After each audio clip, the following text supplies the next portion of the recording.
त्या दिवशी स्वप्नीलला ऑफिसमध्ये जाण्याची घाई होत होती. मलाही घरातील काही किरकोळ सामान हवा होता. माझं बाळ लहान असल्यामुळे मी घरातून बाहेर पडू शकत नव्हते. मग स्वप्नील म्हणाला, मी सामान घेऊन येतो, पण मी पुन्हा घरी येणार नाही. तू खाली सोसायटीच्या पार्किंगमध्ये येऊन थांब. मी तुला सामानाची पिशवी तिथेच आणून देतो. निदान माझा थोडा तरी वेळ वाचेल. तेव्हा मी त्याला होकार भरला व बाळाला घेऊन मी पार्किंगमध्ये गेले. 10 मिनिटात स्वप्नीलने मला सामान आणून दिला. मग मी ती सामानाची पिशवी घेऊन घरी निघाले. पण माझ्याने सामानाची पिशवी आणि बाळ दोघंही एका वेळी सांभाळलं जात नव्हतं. मी ती सामानाची पिशवी ओढत घेऊन जाऊ लागले आणि तेव्हाच माझी एका मुलाशी टक्कर झाली. मी त्याला सॉरी बोलण्याआधी त्याने माझी ती खाली पडलेली पिशवी उचलायला सुरुवात केली. माझा पडलेला सामान उचलून तो मला पिशवी देऊ लागला आणि तेव्हा अचानक आमची नजरानजर होताच तो थांबला. तो माझ्याकडे बघू लागला. मी त्याला सुनावणार होते की नीट बघून चालता येत नाही का, पण तोच तो समोरून सॉरी म्हणाला आणि त्याने मला माझा फ्लॅट क्रमांक विचारला. तेव्हा तर मी त्याच्याकडे रागाने पाहिलं. तो म्हणाला, मॅडम असं रागाने बघू नका, मी तुमची मदत म्हणून विचारत आहे. आता आपली चुकून टक्कर झाली आणि याचं कारण होतं तुमच्या हातातील ही पिशवी. बहुतेक तुम्ही एकाच वेळी बाळाला आणि या सामानाच्या पिशवीला सांभाळू शकत नाहीत. चला, मी तुम्हाला तुमच्या घरापर्यंत सोडवायला येतो. मी त्या मुलाला चुकीचं समजत होते, पण त्याचा हेतू मला मदत करण्याचा होता. तेव्हा मलाही मदतीची गरज होती. मग मी त्याला माझा फ्लॅट नंबर सांगितला व मी त्याच्यासोबत घरी जायला निघाले. लिफ्टमधून जात असताना मी त्याच्याशी जास्त काही बोलले नव्हते. तो बाळासोबत खेळत होता. 2 मिनिटात आम्ही घरी पोहोचलो. त्या मुलाने मला माझ्या सामानाची पिशवी घरात ठेवून दिली आणि तो तिथून निघाला. मी त्याला न चहा पाणी विचारलं ना त्याचं नाव. मी ती एक साधारण मदत समजले होते, पण ती साधारण आणि नकळत वाटणारी मदत माझ्या आयुष्यात अशा प्रकारे रंग भरणार होती ते मला ठाऊक नव्हतं. असो, तो मुलगा तिथून जाताच मी घराचा दरवाजा लॉक केला व माझी कामे आवरू लागले. तो दिवसही माझा बाकी दिवसांप्रमाणेच गेला, परंतु आता माझं आयुष्य बदलणार होतं. जी मुलगी आतापर्यंत ज्या 4 भिंतीमध्ये अडकून होती, तिचा सामना आता बाहेरच्या गुलाबी दुनियेशी होणार होता. थोडक्यात माझ्या आयुष्यात आनंद येणार होता. तो कसा ते मी पुढे सांगतेच. पुढे 2 दिवसांनंतर त्याच मुलाने माझ्या घराचा दरवाजा वाजवला. यावेळीही तो माझी मदतच करायला आला होता. त्या दिवशी मी मला काही लागणारा सामान ऑनलाईन मागवला होता. म्हणजे स्वप्नीलने मला ऑनलाईन ते मागून दिलं होतं. त्यावेळी स्वप्नील घरी नव्हता. बाळ घरात झोपलं असल्यामुळे मला कुठेही जाता येत नव्हतं. त्यामुळे स्वप्नीलने मला ऑनलाईनच ग्रोसरी ऑर्डर करून दिली होती. त्यावेळी घराची बेल वाजताच मी दरवाजा उघडला तर समोर मला मोहित दिसला. त्याला पाहून सुरुवातीला तर मी हडबडले. मी त्याला विचारलं की काही काम होतं का. तेव्हा त्याने ती सामानाची पिशवी पुढे केली.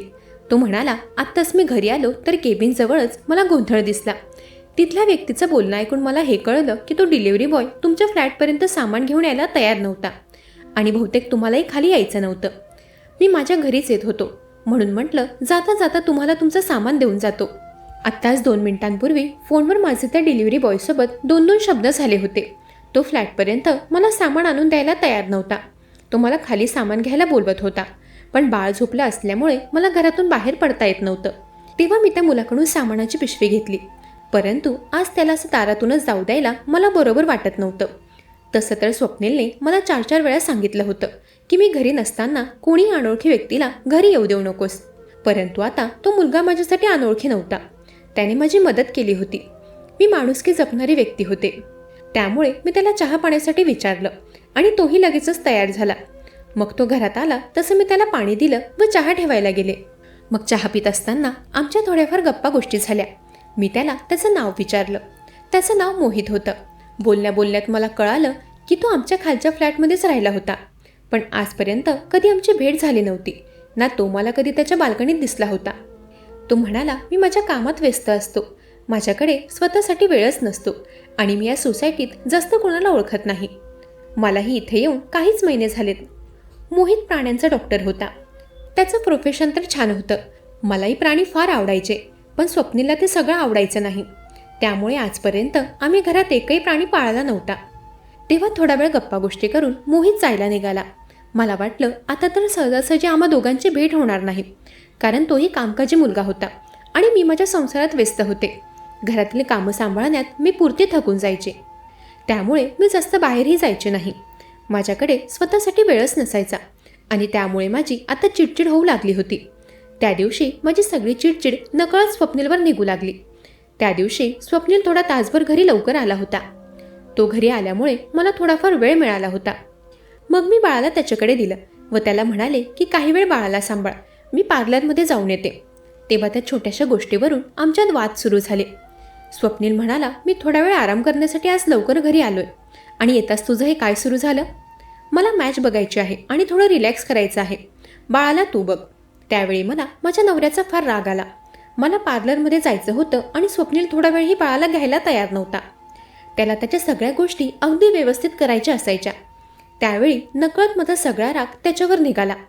मी त्याला म्हणाले, स्वप्नील, बाळ माझ्या एकटीचं नाहीये, असंही रोज मी एकटीच त्याला सांभाळते. थोड्या वेळासाठी आज तू त्याला सांभाळलंस तर काही बिघडणार नाहीये. तू माझा नवरा आहेस, हे बाळ तुझंही आहे, असं परक्यासारख्या गोष्टी करू नकोस.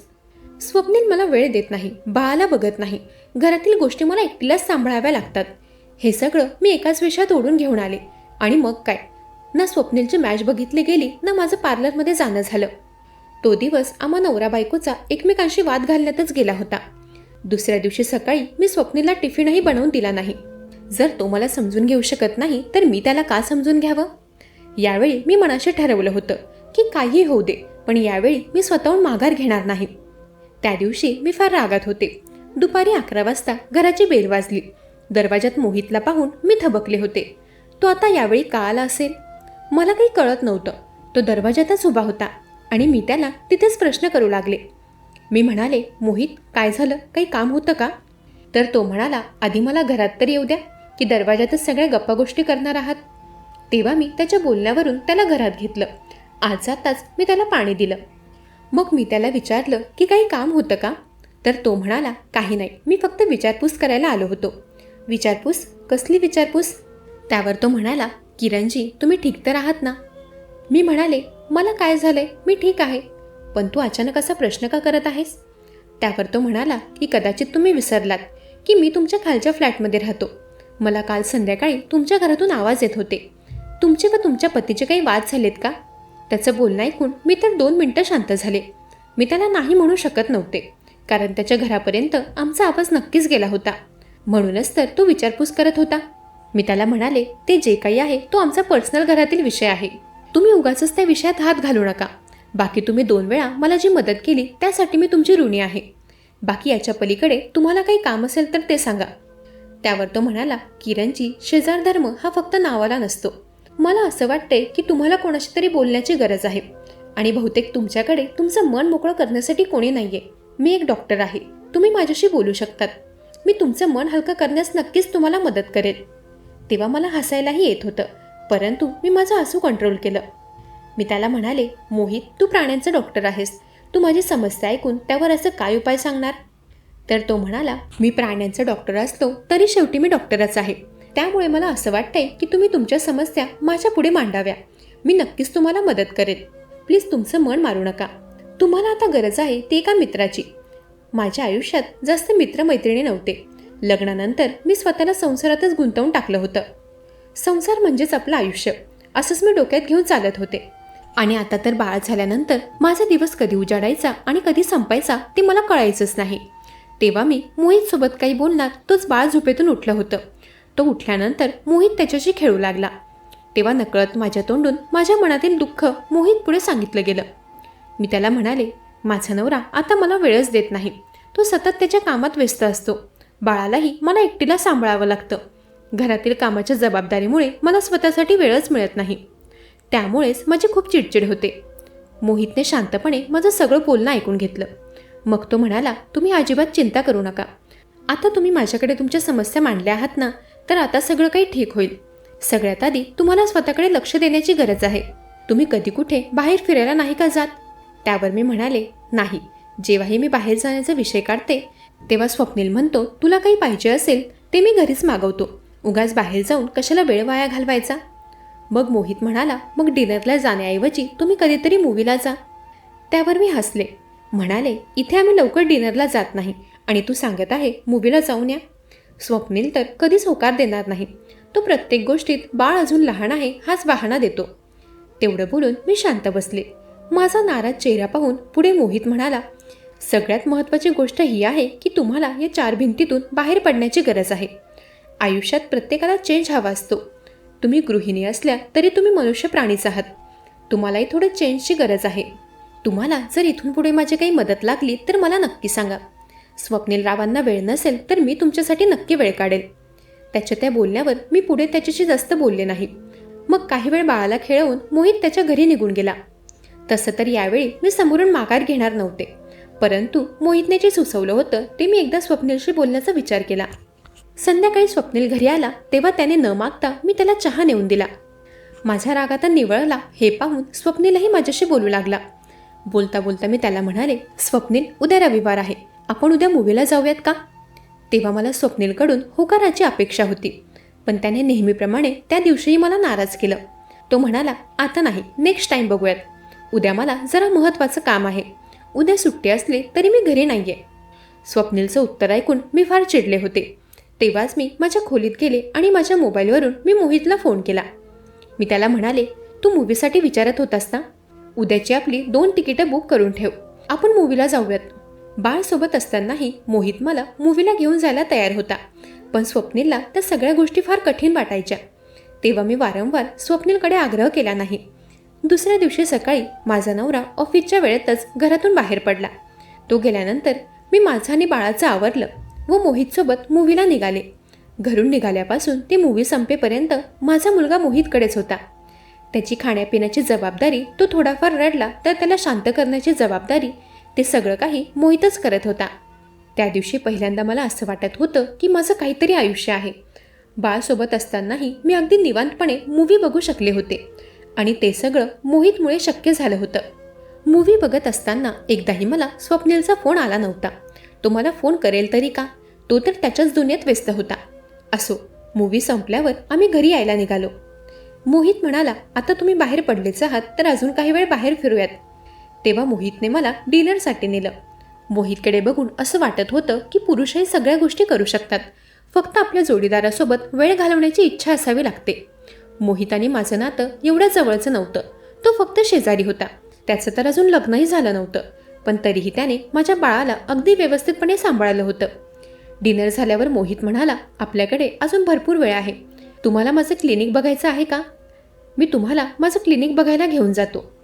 तेव्हा 2च वाजले होते. असंही घरी जाऊन मी एकटी बोर झाले असते, म्हणून मी त्याला क्लिनिक बघायला जाण्यासाठी होकार भरला. त्या दिवशी मी मोहितसोबत नेहमीपेक्षा अधिक वेळ सोबत होते. त्याच्याकडे पाहून मला वारंवार असं वाटत होतं की मी त्याला कुठेतरी बघितलं आहे, पण मला लक्षात येत नव्हतं की मी त्याला नेमकं कुठे बघितलं आहे. मी माझ्या डोक्याला जास्त ताण देत बसले नाही. मी त्याच्यासोबत त्याचं क्लिनिक बघायला निघाले.